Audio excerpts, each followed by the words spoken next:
आज हम बात कर रहे हैं कोऑर्डिनेट ज्योमेट्री की, क्लास 10th के लिए। 9th की हमने कोऑर्डिनेट ज्योमेट्री बनाई थी, तो ये 10th वाली पढ़ने से पहले एक बार कोऑर्डिनेट ज्योमेट्री जो 9th की है उसको भी देख लें, तो आपको बहुत सी चीज़ों में समझने में आसानी रहेगी। सबसे पहले कोऑर्डिनेट में एक्सिस, एक्स एक्सिस क्या होता है? जो हॉरिजेंटल एक्सिस होता है उसको हम एक्स एक्सिस कहते हैं, वर्टिकल को वाई एक्सिस कहते हैं, और दोनों के पॉइंट ऑफ इंटरसेक्शन को हम ओ या ओरिजिन से डिनोट कर देते हैं। किसी पॉइंट की डिस्टेंस, जैसे ये ए पॉइंट है, इसकी डिस्टेंस इसके कोऑर्डिनेट x1 y1 है, तो x1 को हम एब्सिसा कहते हैं और y1 को ऑर्डिनेट कहते हैं, और दोनों को मिला करके कोऑर्डिनेट कहते हैं। x1 का मीनिंग होता है डिस्टेंस OC है या EA। ये जो डिस्टेंस हमने वाई एक्सिस से जो इसकी परपेंडिकुलर डिस्टेंस है वो कहलाती है एब्सिसा, और एक्स एक्सिस से जो परपेंडिकुलर डिस्टेंस होती है वो कहलाती है ऑर्डिनेट। यानी ये डिस्टेंस हमारे पास x1 हो गई, और ये डिस्टेंस जो हुई ये क्या हो गई? ऑर्डिनेट हो गई। यानी EA equal to abscissa x1 और AC इक्वल टू ऑर्डिनेट यानी y1। अब क्वेश्चन उठता है कि दो पॉइंट हैं, एक A है और एक B है। A के कोऑर्डिनेट है x1 y1, दूसरा है x2 y2। तो इन दोनों के कोऑर्डिनेट हमें पता है, तो क्या हम इनके बीच की डिस्टेंस निकाल सकते हैं? बिल्कुल निकाल सकते हैं। कैसे निकालते हैं ये मैंने प्रूव किया है।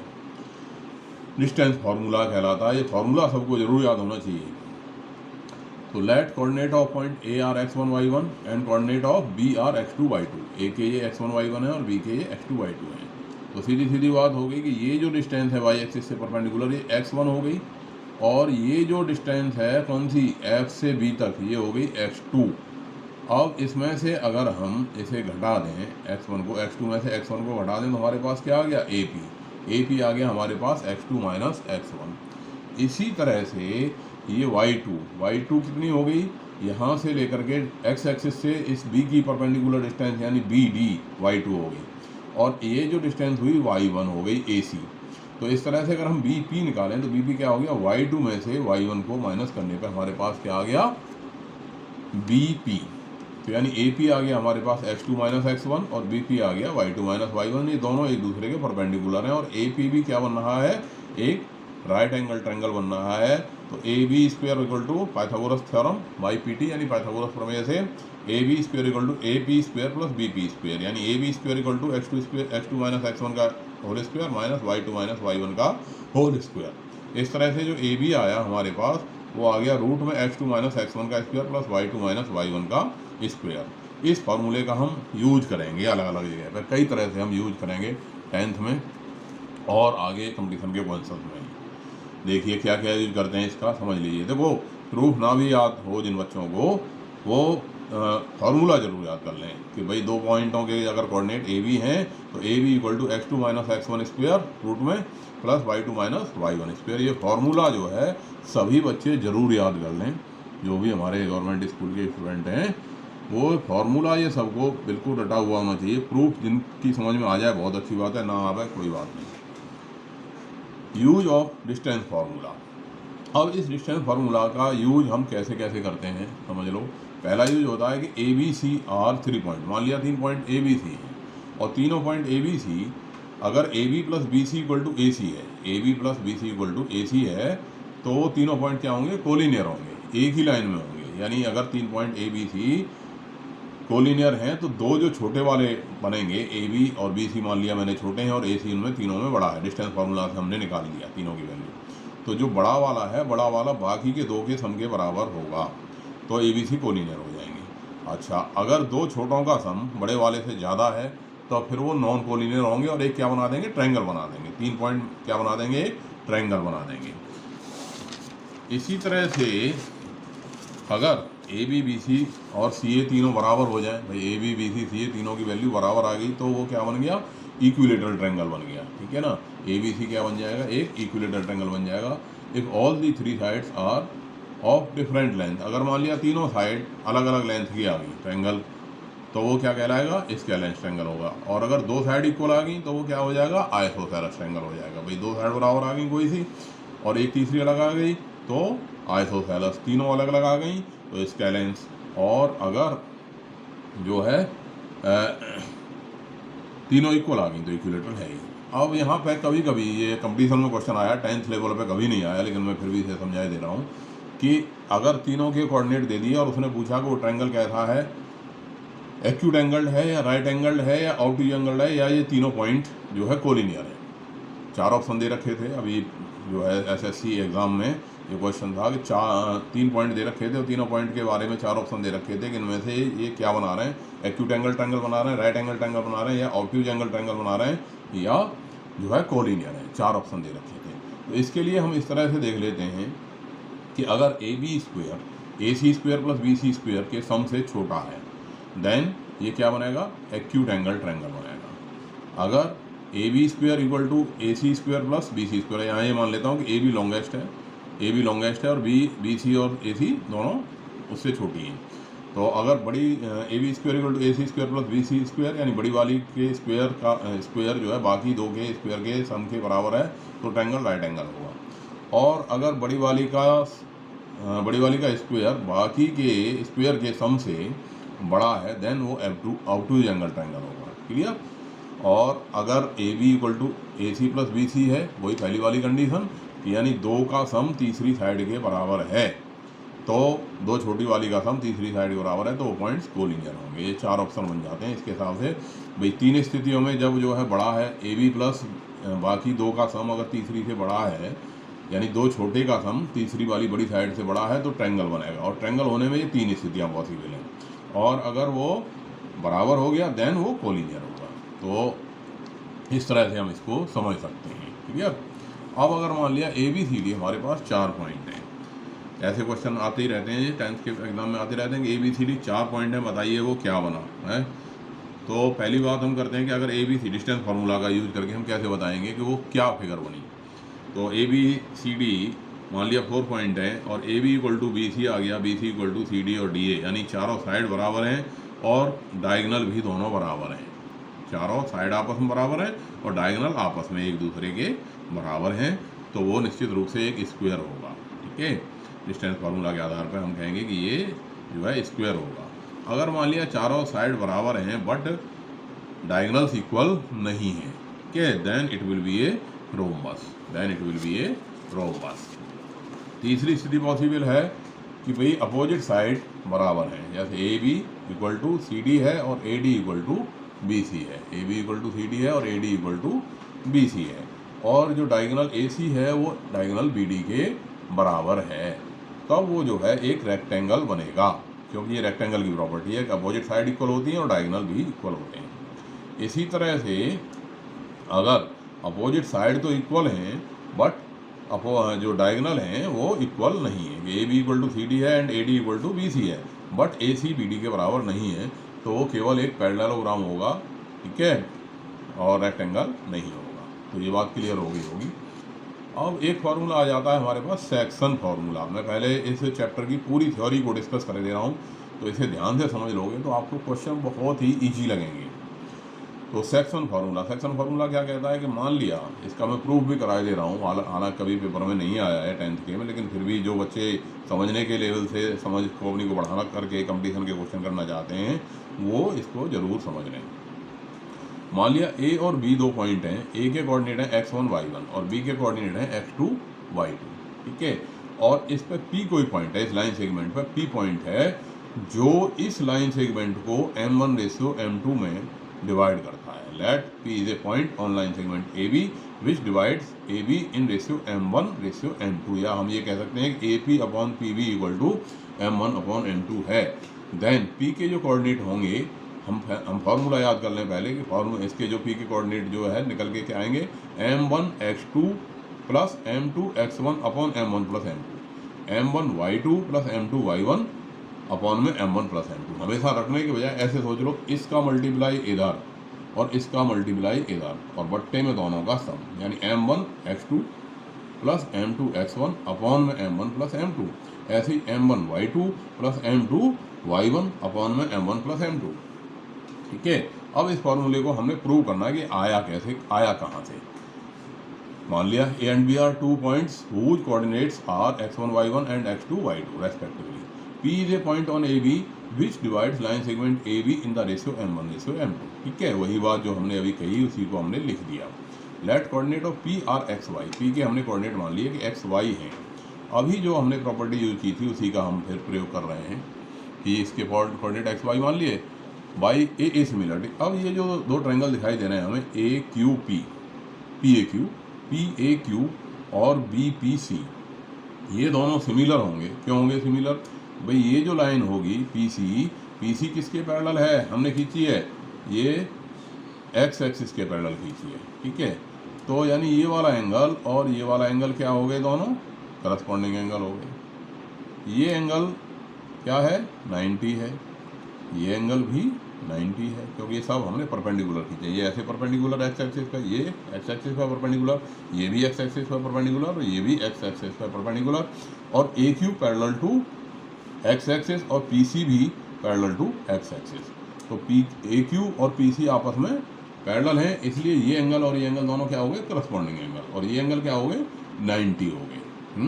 तो ये दोनों जो ट्रायंगल हैं कौन कौन से? पी ए क्यू और बी पी सी, दोनों क्या हो गए? सिमिलर हो गए। ठीक है, सिमिलरिटी क्राइटेरिया से ये दोनों ट्रायंगल सिमिलर हो गए, जो 8वीं में हमने पढ़ा था। जब सिमिलर हो गए तो इनकी जो साइड का रेशियो होगा, यानी P A upon P B, P A upon P B equal to क्या आ जाएगा? पी क्यू अपॉन में B C equal to A Q upon में पी सी। ठीक है, अब यहाँ पे वैल्यू देख लो भाई, पी ए हमारा क्या है? m1:m2 में है। पी ए और पी बी का रेशियो क्या है? m1/m2 है। अब पी क्यू कितना आ गया?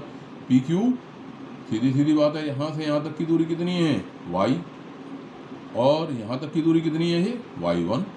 तो यानी ये जो डिस्टेंस आ गई पी क्यू, ये कितनी आ गई? y - y1, यानी इसमें से ये घट गया। ऐसे ही ये जो डिस्टेंस आई बी सी, भाई ये दूरी है हमारे पास y, और ये डिस्टेंस कितनी है? y2, एक्स एक्सिस से परपेंडिकुलर डिस्टेंस। तो यानी ये आ गई y2 - y। कितनी आ गई? y2 - y आ गई। क्लियर हो गया? अब इसी प्रकार से ये x - x1 है, क्या आ गई? ये जो है ए क्यू, ये क्योंकि यहाँ से यहाँ तक की दूरी हो गई ये x, और ये दूरी है x1। तो ए क्यू हमारे पास कितना आ गया? इस टोटल x में से इस x1 को माइनस कर दिया, x - x1। और ऐसे ही ये पी सी आ गई, ये टोटल डिस्टेंस हो गई x2, और ये हो गई x, तो ये आ गई x2 - x। अब इसको ज़रा हम सॉल्व कर देते हैं, बिल्कुल आसान सी बात है। इसको हमने सॉल्व कर दिया। कैसे कर दिया solve? m1/m2 equal to x - x1 upon में x2 - x। तो मल्टीप्लाई हो गया, क्रॉस मल्टीप्लाई हो गया। कैसे हो गया? m1x2 - m1x equal to m2x - m2x1। अब हमने x वालों को दोनों को एक तरफ इकट्ठा कर दिया और बिना x1 x2 को एक तरफ कर दिया। तो m1x2 + m2x1 equal to m1x + m2x common आ गया, m1 + m2 इंटू x। तो x की वैल्यू जो आई वो m1x2 + m2x1 अपॉन में m1 + m2 आ गई। इसी तरह से m1/m2 equal to y - y1 upon y2 - y है। अब इसका क्रॉस मल्टीप्लाई हो गया उसी तरह से, m1y2 - m1y equal to m2y - m2y1। Clear? अब ये हो गया m1y2 + m2y1 equal to m1y + m2y, common आ गया y, m1 + m2 आ गया। तो जो y की वैल्यू आ गई वो आ गई m1y2 + m2y1 अपॉन में m1 + m2। या हम लिख देंगे कि भाई जो कोऑर्डिनेट हुए, क्या ये पॉइंट जो ए बी है इसको p किस रेशियो में काट रहा है? m1:m2 में काट रहा है। देन कोऑर्डिनेट हो गए m1x2 + m2x1 upon m1 + m2, और ये m1y2 + m2y1 अपॉन में m1 + m2, ये इसके कोऑर्डिनेट हो गए p के। तो ये फॉर्मूला सब बच्चों को बहुत अच्छे से याद कर लेना है, और याद करने की बजाय समझ के याद करना है। ऐसे कि m1x2 m2x1 अपॉन में m1 + m2, m1y2 m2y1 upon में m1 + m2। समझ के याद करोगे तो कभी नहीं भूलोगे, और अगर रटोगे तो भूल जाओगे। If p is the mid point of A B, अगर मान लिया ए बी का मिड पॉइंट है p है, जो ए बी है, मान लिया ये लाइन है मेरे पास ए बी, ये x1 y1 है और ये x2 y2 है, और इसका मिड पॉइंट अगर होता p, तो मिड पॉइंट का मतलब है कि ये इसे 1:1 में डिवाइड कर रहा है। मिड पॉइंट का क्या मतलब हो गया कि ये इसको 1:1 में डिवाइड कर रहा है। तो A P equal to P V यानी M1/M2 क्या हो गया 1/1। तो अब फॉर्मूले में लगा दिया, M1 की जगह भी 1 लगा दिया और M2 की जगह भी 1 लगा दिया। तो ये क्या बन गया x2 + x1 upon 1 + 1 that is 2, y2 + y1 upon 1 + 1 that is 2। तो इस तरह से ये हमारे पास मिड पॉइंट का फॉर्मूला निकल आया। इसी सीरीज में एक और क्वेश्चन बन जाता है जो कभी कभी आ जाता है कि coordinate of centroid of A triangle. अब सेंट्रॉइड समझ लीजिए, ये सेंट्रॉइड होता क्या है? सेंट्रॉइड होता है ट्रायंगल का वो पॉइंट यहाँ पे उसकी मीडियंस इंटरसेक्ट करती हैं। Centroid is the point of intersection of medians. Okay, तो ABC मान लिया मैंने एक ट्रायंगल है जिसके vertices x1 y1, x2 y2 and x3 y3 हैं और G इसका सेंट्रॉइड है। तो क्या होगा, जो मीडियन है AD है, BE and CF, these are all median. जहाँ पे काटेंगे ये G पे काटेंगे। तो ये जो G पॉइंट होता है ये इसको 2:1 में डिवाइड करता है। क्या करता है? इसे 2:1 में डिवाइड करता है। यानी ऊपर की तरफ वर्टेक्स की तरफ 2 हिस्सा होता है और इसकी तरफ 1 हिस्सा होता है। ये चीज़ हमने ज्योमेट्री में प्रूव कर रखी है और इस ज्योमेट्री को अब हम कोऑर्डिनेट के रूप में उतार रहे हैं। ठीक है ना? तो अब मेरे पास ये कोऑर्डिनेट ऑफ D के कोऑर्डिनेट क्या हो गए भाई? ये x2 y2 है और ये x3 y3 है। तो जो कोऑर्डिनेट ऑफ D हो गए x2 + x3/2, x2 + x3/2 and y2 + y3/2। यानी ये जो पॉइंट आया D, इसके जो कोऑर्डिनेट हो गए x2 + x3/2 and y2 + y3/2 हो गए। ये हो गए D के कोऑर्डिनेट, ये लिख दिए मैंने। अब कोऑर्डिनेट ऑफ G निकालोगे तो यहाँ सेक्शन फार्मूला लग जाएगा। यानी 2 हिस्सा इधर, ऊपर क्या है x1 y1 और नीचे क्या है x2 + x3/2 and y2 + y3/2। अब ये 2:1 में डिवाइड कर रहा है तो वही सेक्शन फार्मूला लग गया। यानी 2 का गुणा इधर वाले में, यानी 2 का गुणा इसमें। तो 2 × x2 + x3/2, 1 का मल्टीप्लाई इसमें x1 में, तो +1 × में x1 अपॉन में 2 + 1, इधर 2 × y2 + y3/2 और 1 का मल्टीप्लाई y1 में अपॉन में 2 + 1। अब ये 2 से 2 खत्म हो गया। क्या बन गया? x1 + x2 + x3 अपॉन में 3 बन गया और ये y1 + y2 + y3 अपॉन में 3 बन गया। क्लियर होगी बात नहीं? तो इस तरह से जो कोऑर्डिनेट ऑफ सेंट्रॉइड आए, दोबारा समझ लो एक बार, कोऑर्डिनेट ऑफ सेंट्रॉइड आए, ये 2 से 2 कट गया, ये भी 2 से 2 कट गया। m1 x2, m1 2 गुणा में ये और 1 गुणा में ये अपॉन m1 + m2। तो जो कोऑर्डिनेट ऑफ सेंट्रॉइड आ गए वो आ गए हमारे पास x1 + x2 + x3/3 and y1 + y2 + y3/3।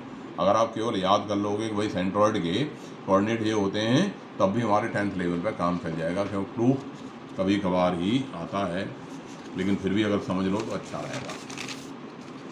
अब है एरिया ऑफ ट्रायंगल। मैं पहले इस चैप्टर की पूरी थ्योरी आपको समझाए दे रहा हूँ कि इस चैप्टर में क्या क्या है। थ्योरी अगर आपने अच्छे से समझ ली पूरी तो आपको क्वेश्चन करने में बिल्कुल भी दिक्कत नहीं आएगी, क्यों क्वेश्चन फिर बिल्कुल ईजी हो जाते हैं अगर थ्योरी को कम्प्लीटली हमने बहुत अच्छे से समझ लिया। Area of A triangle. अब ये मेरे पास एक ट्रायंगल है ABC जिसके तीनों vertex x1 y1, x2 y2 and x3 y3 हैं और इस ट्रायंगल का हमको एरिया निकालना है। तो फॉर्मूले के रूप में हम कैसे इसे निकालेंगे? चलिए पहले इसका प्रूफ कर लेते हैं, समझ में आ जाए तो बहुत अच्छी बात है, नहीं तो केवल फार्मूला याद कर लेना। ठीक है, अब ये ABC, क्योंकि ये मैं जो प्रूफ करा रहा हूँ उन बच्चों के लिए करा रहा हूँ जो मैथ में ओलंपियाड जो है दे करके और उसको सक्सेस होना चाहते हैं। ठीक है, तो that ABC is a triangle whose vertices are x2 y2, x1 y1, x2 y2 and x3 y3। तो अब यहाँ से मैंने ये परपेंडिकुलर खींच दिए BQ, AP and CR, x axis पर तीनों मैंने परपेंडिकुलर खींच दिए। अब ये जो ट्रायंगल बना ABC का जो एरिया होगा, ये जो APQB ट्रेपीजियम बन गया। ट्रेपीजियम क्यों बन गया? क्योंकि ये और ये लाइन पैरेलल है। और इसी तरह से APRC ये भी ट्रेपीजियम बन गया। क्यों बन गया? क्योंकि AP लाइन CR के पैरेलल है। और इसी तरह से ये जो BCRQ है ये भी एक ट्रेपीजियम बन गया, क्योंकि BQ लाइन RC के पैरेलल है। अब अगर ABC का हमको एरिया निकालना है तो हम क्या करें कि APQB का एरिया और APRC के एरिया को प्लस कर दें और इसमें से BCRQ के एरिया को माइनस कर दें, तो हमारे पास क्या आ जाएगा? इस ट्रायंगल ABC का एरिया आ जाएगा। क्लियर?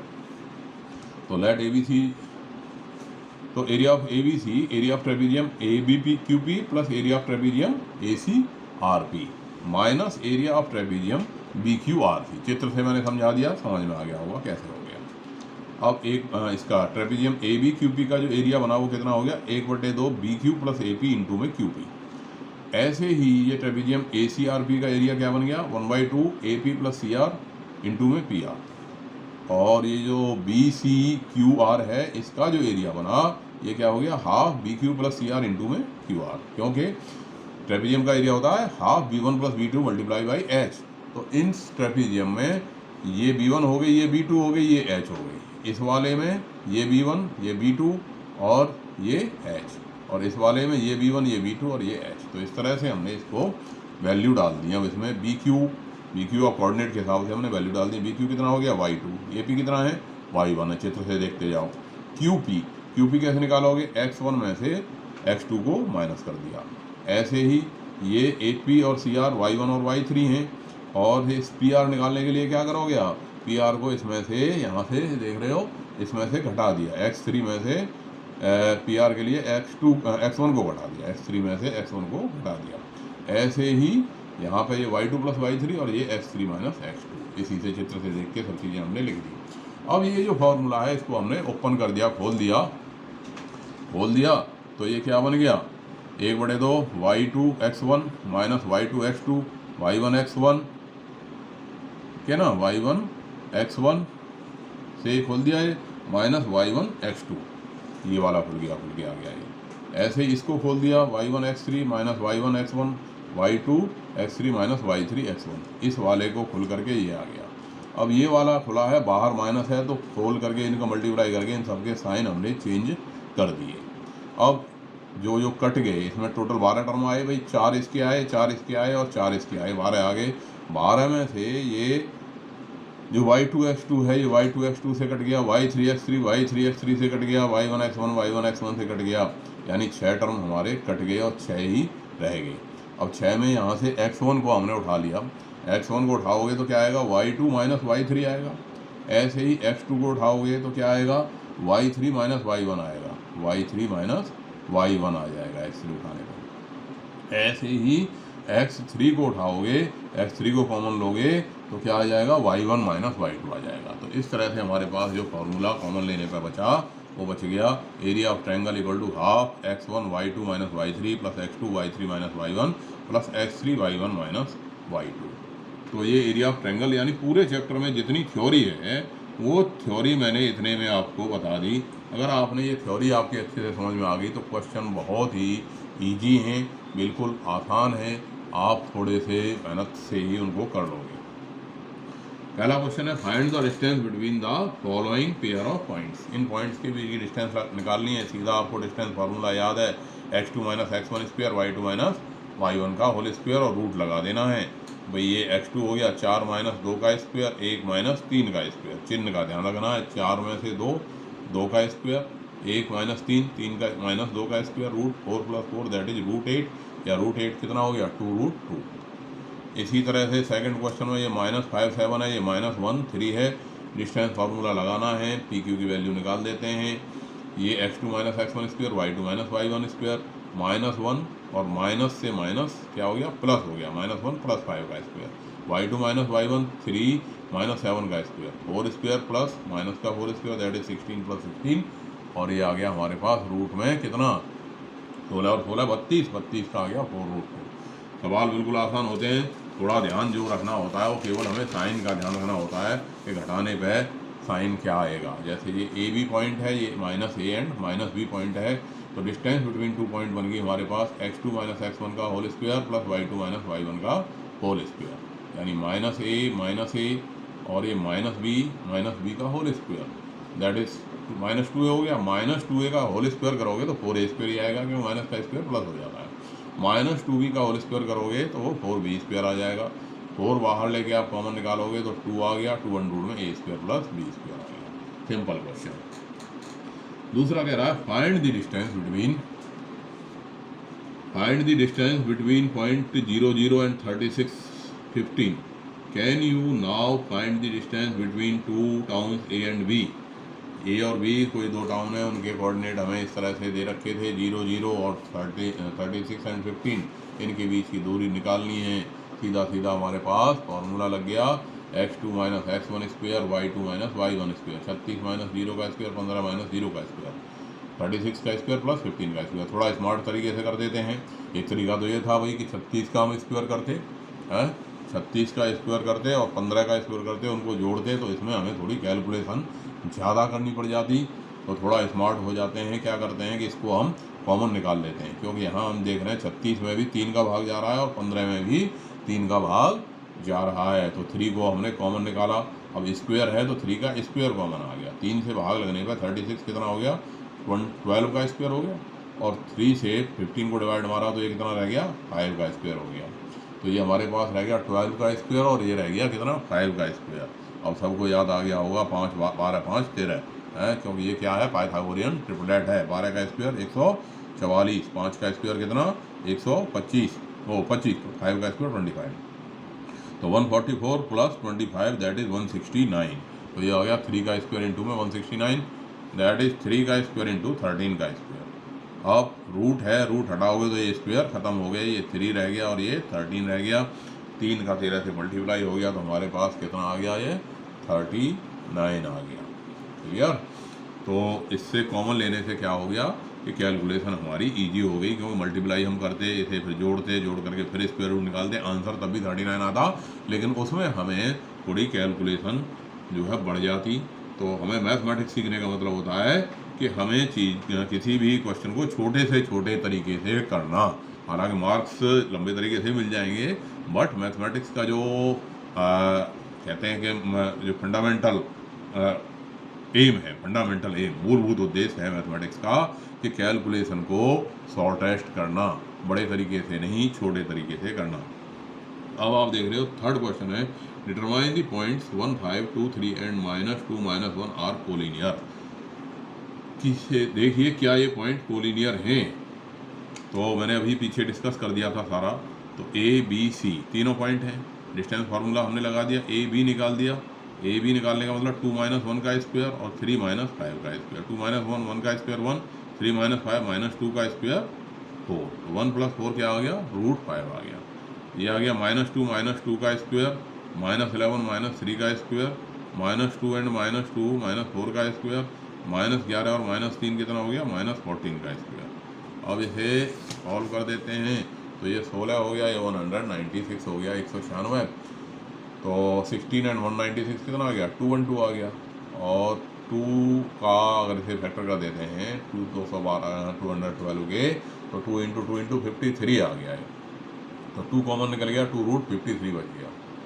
इसी तरह से ए सी पे हमने फार्मूला लगा दिया, -2 -1 का स्क्वायर, -11 -5 का होल स्क्वायर। क्या बच गया, -3 का स्क्वायर, -16 का स्क्वायर, 3 का स्क्वायर 9, 16 का स्क्वायर 256। 256 और 9 कितने हो गए, 265। अब यहाँ 2 का सम, भाई पहला आ गया था हमारे पास कितना,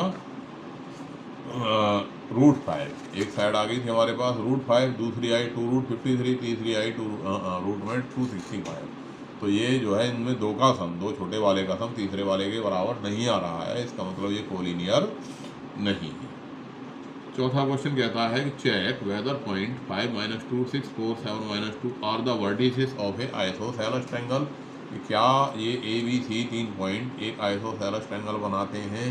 तो वही डिस्टेंस फार्मूला हमने यूज करना है। ए बी = 6 - 5 का स्क्वायर, और ये ए बी रूट में 6 - 5 और ये 4 + 2 का स्क्वायर कितना हो गया, √37 हो गया। ये 1 ये 36 दैट इज √37। इसी तरह से बी सी बन गई हमारे पास 7 - 6 का स्क्वायर और -2 - 4 का स्क्वायर, 1 का स्क्वायर एंड -6 का स्क्वायर दैट इज √37।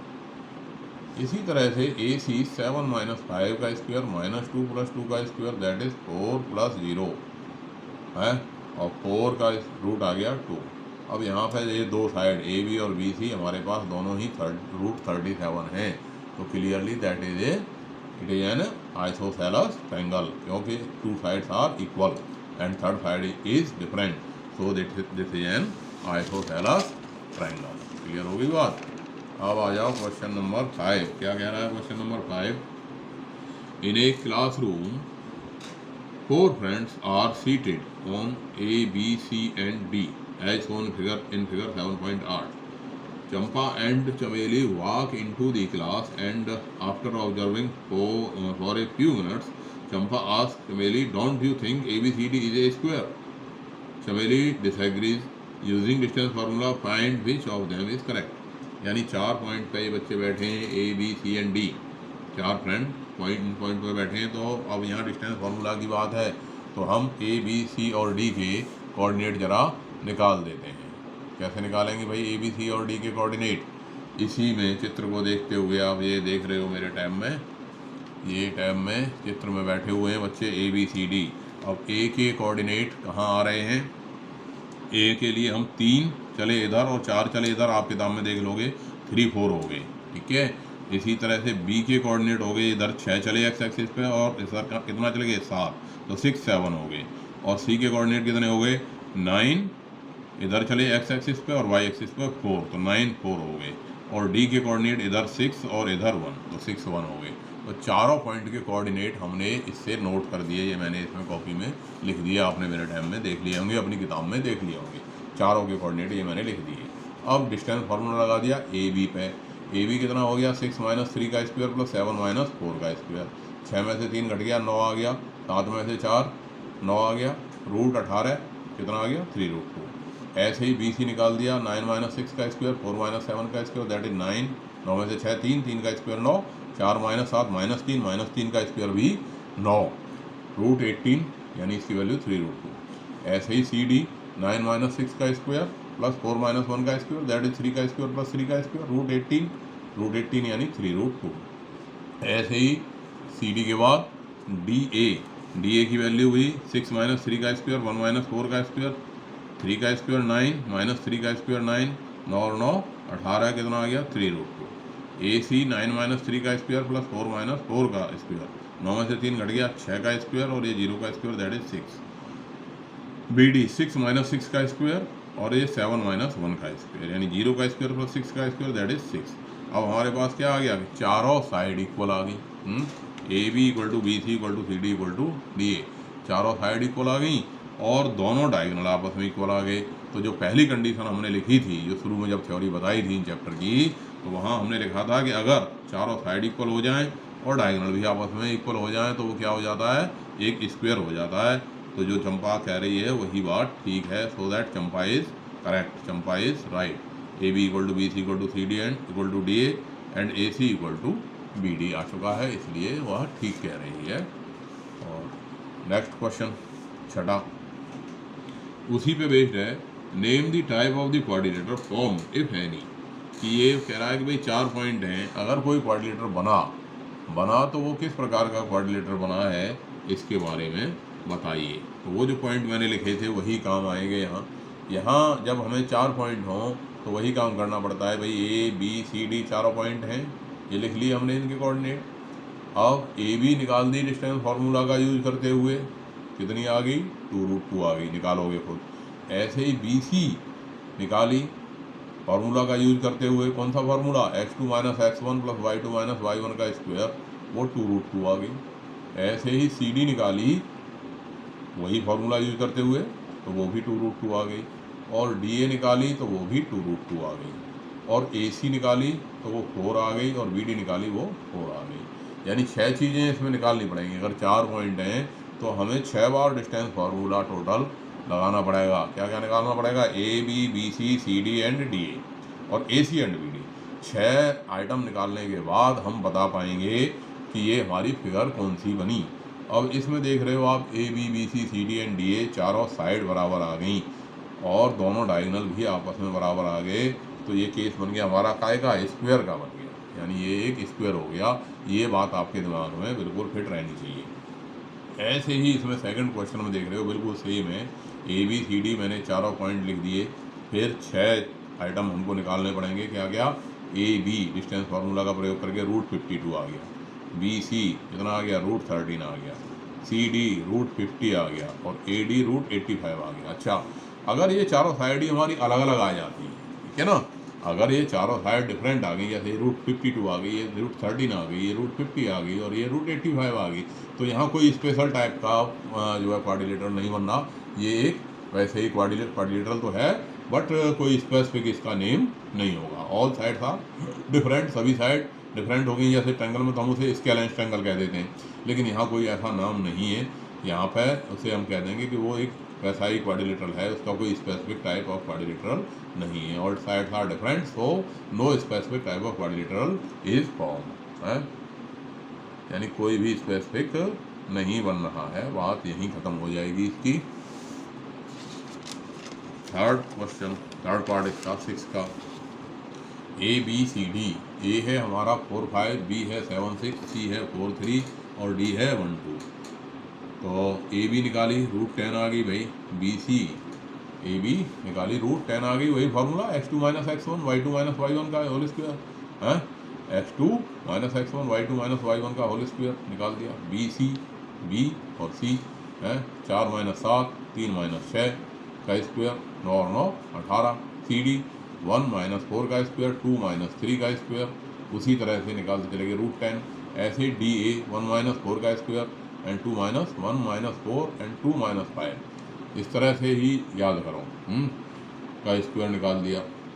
तो ये डी आ गई रूट 18। अब यहाँ हम देख रहे हैं आमने सामने की साइड इक्वल आ गई, यानी कि A B equal to C D आ गई और B C equal to D आ गई। अपोजिट साइड इक्वल आ गई। अच्छा, अपोजिट साइड इक्वल आ गई, अब ए सी निकाल दिया। अगर ये नहीं आती, अलग अलग आ जाती तो बात यहीं ख़त्म कर देते कि भाई कोई स्पेसिफिक ट्रायंगल नहीं है। और क्योंकि अब ये अपोजिट साइड इक्वल आ गई तो अब ए सी भी निकालनी पड़ेगी। ए सी निकाल दिया हमने 4 माइनस 4 का स्क्वायर, 3 माइनस 5 का स्क्वायर, दैट इज रूट 4, यानी इसकी वैल्यू आ गई 2। और ऐसे ही जब बी डी निकाली तो ये आ गई 1 माइनस 7 का स्क्वायर, 2 माइनस 6 का स्क्वायर, रूट में 36 प्लस 16 दैट इज रूट 41। तो इस तरह से ये जो दोनों डायगोनल आए ए सी एंड बी डी, ए सी और बी डी इनकी लेंथ अलग अलग आ गई। डायगोनल दोनों डायगोनल अलग अलग हैं, A B and C D दोनों डायगोनल अलग अलग हैं। अलग अलग है इसका मतलब ये केवल पैरेललोग्राम है। अगर ये अपोजिट साइड इक्वल होती, ठीक है, अपोजिट साइड इक्वल होती और डायगोनल भी आपस में इक्वल होते, देन रेक्टेंगल हो जाता है। क्लियर हो गई कि नहीं बात? आगे मान लिया क्वेश्चन ऐसा आ जाए कि भाई ये तो बराबर हो जाए, A B equal to C D हो जाए, B C equal to D हो जाए और A C equal to B D हो जाता, देन रेक्टेंगल होता। लेकिन क्योंकि यहाँ ए सी बी डी के बराबर नहीं है, देन ये केवल हम इसे पैरेललोग्राम ही कह सकते हैं। It is a parallelogram. Question number 7, let P is the point. यहाँ कह रहा है find the point on x axis. X axis पे वो पॉइंट बताइए जो 2 माइनस 5 और माइनस 2 9 से बराबर डिस्टेंस पर है। Let P is the point whose coordinate, अब हमने मान लिया भाई एक्स एक्सिस पे है, एक्स एक्सिस पे है तो उसके कोऑर्डिनेट जो है एक्स जीरो टाइप के होंगे, क्योंकि उसका जो ऑर्डिनेट है ऑर्डिनेट जीरो होगा और एफ सीधा की वैल्यू कुछ होगी। तो let P is the point whose coordinate are x zero is required point, ये हमारा रिक्वायर्ड पॉइंट है। और क्वेश्चन कह रहा है कि भाई इस पॉइंट की दूरी यानी एक्स जीरो पॉइंट की दूरी यानी पी की दूरी यानी P A equal to P B है। अकॉर्डिंग टू क्वेश्चन हमारा P A equal to P B है। अब हमने P A equal to P B पे क्या लगा दिया? फार्मूला लगा दिया। P A equal to P B है और P A equal to P B का हमने फार्मूला लगा दिया। तो पी ए कितना आ गया? एक्स माइनस 2 का स्क्वायर और 0 प्लस 5 का स्क्वायर, और ये बन गया पी बी एक्स प्लस 2 का स्क्वायर एंड 0 माइनस 9 का स्क्वायर। क्लियर हो गया? अब इसको स्क्वायर कर दिया तो ये रूट हमारा खत्म हो गया। ये क्या बन गया? x माइनस 2 का स्क्वायर, 5 का स्क्वायर 25 और ये x प्लस 2 का स्क्वायर माइनस 9 का स्क्वायर प्लस का 80 बनाएगा। साइन का विशेष ध्यान हमें हर क्वेश्चन में कैलकुलेशन करते समय रखना है, क्योंकि मैं बार बार देखता हूँ बच्चों की जो साइन की गलतियाँ होती हैं उसी की वजह से कोऑर्डिनेट के क्वेश्चन गलत होते हैं। अब पहले ब्रैकेट को हमने खोल दिया, क्या आ गया? X square minus 4x plus 4 A minus B का whole square, A square minus 2ab plus B square और प्लस 25 अपनी जगह पे, और ये X square plus 2ab plus B square formula लग गया और प्लस 81 अपनी जगह पे है। अब यहाँ हमने हमारा एक्स स्क्वायर से एक्स स्क्वायर खत्म हो गया, 4 से 4 खत्म हो गया। अपोजिट साइड में सेम साइन के जो होंगे वो कट जाते हैं। क्यों कट जाते हैं? क्योंकि अगर हम इसे एक्स स्क्वायर को इधर लाते तो ये माइनस हो जाता, 4 को इधर लाते तो माइनस हो जाता, इसलिए कट जाते हैं सेम साइन के। अच्छा, अब इस 4x को अगर हम इधर ले आए तो ये 4x प्लस का हो गया, ये वाला 4x इधर ले आए, ये 4x अपनी जगह पे, ये माइनस 4x इधर को प्लस का आ गया, ये 81 इधर को चला गया तो क्या हो गया? माइनस का 81। इक्वेशन सॉल्व करना अगर आपने अच्छे से सीख लिया तो आपको हर जगह काम आएगा। 25 माइनस 81 कितना आ गया, -56 इक्वल टू 8x। x आ गया -56/8 दैट इज माइनस का 7। तो point on x axis is equidistant from 2 - 5 -2 9 is -7 0, यानी वो पॉइंट जो इन दोनों पॉइंट से बराबर दूरी पे है वो कौन है, -7 0 is the point which is on equidistance from the given 2 points. तो ये बात क्लियर हो गई होगी। ऐसे ही अगर कभी कभी क्वेश्चन आ जाता है जो इसमें एनसीईआरटी में नहीं है, क्वेश्चन बैंक में है एक तरह का, कि वाई एक्सिस पर वो पॉइंट फाइंड कीजिए जो दिए गए दोनों पॉइंट से बराबर दूरी पे है। तो कुछ नहीं करना, भाई वाई एक्सिस पे है तो उसको 0 वाई ले लोगे और इसी तरह से सॉल्व कर दोगे, वाई की वैल्यू आ जाएगी। क्लियर। अब है हमारे पास क्वेश्चन नंबर 8। क्या कह रहा है, find the value of y. Y की वो वैल्यू निकालिए फॉर विच, जिसके लिए the distance between point P 2 - 3 and Q 10 y is 10 unit. कि पी क्यू जो है वो 10 यूनिट के बराबर है, जबकि हमारा पी है 2 - 3 और क्यू है 10 वाई। तो पी क्यू इक्वल टू 10 लगाना है। तो ये हो गया 2 - 10 का स्क्वायर प्लस -3 - वाई का होल स्क्वायर इक्वल टू 10।